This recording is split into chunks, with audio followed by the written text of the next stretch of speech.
अस्सलाम वालेकुम नाज़रीन, मां अब्दुल मोमिन जुनू तव्हांखे ख़बर ॾियूं था त IBA मास्टरी जी टेस्ट पास कंदड़ इमरान मल्ला, शोबान बलादी, सरवर मरीन, नबी बख्श मल्ला, कादिर नवाज़ चांडियो, वली मोहम्मद अज़हरबान, प्रेस क्लब काज़ी अहमद आॾो मुतालबनि जे मंत लाइ सख़्त नारेबाज़ी करे एतिजाजी मुज़ाहिरो कयो। उन मौक़े ते मुज़ाहिरीन ॻाल्हाईंदे चयो त सॼे सिंध खे हार्ड एरिया में शामिल कयो वञे ऐं हुकूमत सिंध पारां औरतुनि लाइ 40% पासिंग मार्कूं लाइ नरमी कई वई आहे त मर्द उम्मीदवारनि खे बि 40% मार्कुनि ते पास कयो वञे ऐं IBA पेपर में जेके ग़लतियूं हुयूं उनखे दुरुस्त करे ग्रेस मार्कूं ॾिनियूं वञनि ऐं जल्द ऑफर ॾेई बेचैनी ख़तमु कई वञे।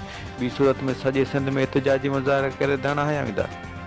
जेको कादियान प्रेस क्लब जे गॾु आहियूं असां सभिनी हिकु ई जेको आहे त सभिनी पासिंग मार्क्स उहे 40 कयूं वञनि ऐं जेका हीअ औरतुनि ऐं हिन जा हार्ड एरियाज़ आहे हिन जे लाइ 40 कयूं सभिनी जे लाइ इहो ई कयूं आहिनि।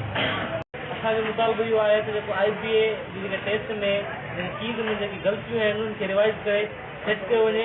उन खां अलावा जेको आहे पासिंग रेशियो जेको आहे 55 मां घटाए 40 रखियो वञे।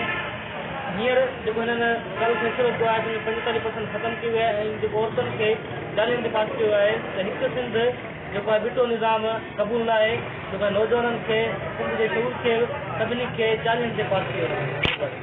सिंध हिकु आहे त पॉलिसी बि हिकु ई हुअणु घुरिजे।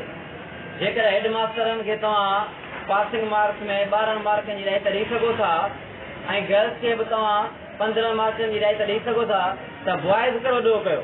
2012 में बि नौजवान मर्दनि सां ज़ुल्म कयो वियो हो। जेके अॼु ताईं उमिरि जूं चढ़ी वियूं आहिनि उन्हनि खे पास न कयो वियो। उन्हनि पास हूंदे बि उन्हनि खे मेरिट लिस्ट में न शामिल कयो वियो। गर्ल्स खे ग्रेस मार्कूं ॾिनियूं वियूं।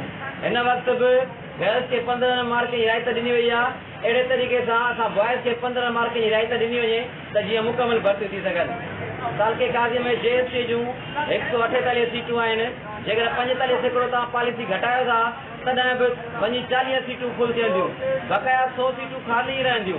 इन लाइ असां हिकु दफ़ो ॿीहर मिनिस्टर एजुकेशन खे अपील था कयूं त पासिंग मार्क्स में रायत ॾेई सभई मुकमल भर्ती कयूं वञनि। ख़बरुनि ऐं अपडेट्स लाइ ॾिसंदा रहो असांजो वेब चैनल AMJ न्यूज़ काज़ी अहमद। फेसबुक ऐं YouTube ते ॾिसण लाइ सर्च कयो मोमिन चूणो।